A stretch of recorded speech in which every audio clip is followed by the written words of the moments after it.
জবাবদিহি করতে হবে। জুলাই বিপ্লবের শহীদদের পরিবার নিয়ে সরকারের ব্যর্থতায় ক্ষোভ প্রকাশ করলেন এনসিপির উত্তরাঞ্চলীয় মুখ্য সংগঠক সার্জিস আলম।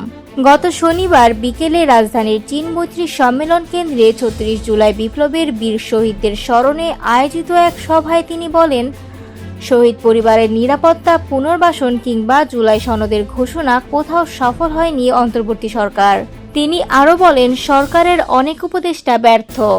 এখন সময় এসেছে তা স্পষ্টভাবে বলা।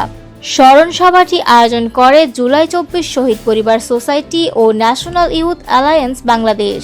সার্জিস আলম বলেন, শহীদ পরিবারকে বাদ দিয়ে সরকার আর বেশি দিন ক্ষমতায় থাকতে পারবে না।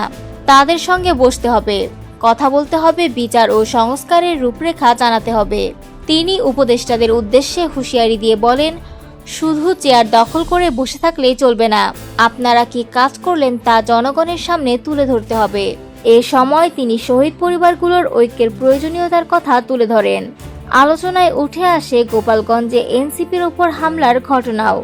সার্জিস আলম জানান, ওই হামলা শুধু একটি দলের ওপর নয়, শহীদ পরিবারের সদস্যরাও যদি সেখানে যেতেন তারাও হামলার শিকার হতেন। তার মতে শহীদদের স্মৃতিফলকগুলো কারো কারো জন্য গলার কাটা, কারণ এই পরিবারগুলোর ঐক্য যেন কারো সহ্য হচ্ছে না।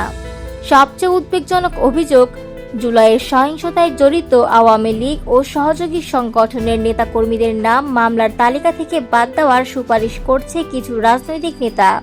আর এই পরিস্থিতিতে শহীদ পরিবারের সদস্যরা রয়েছে নিরাপত্তাহীনতায়।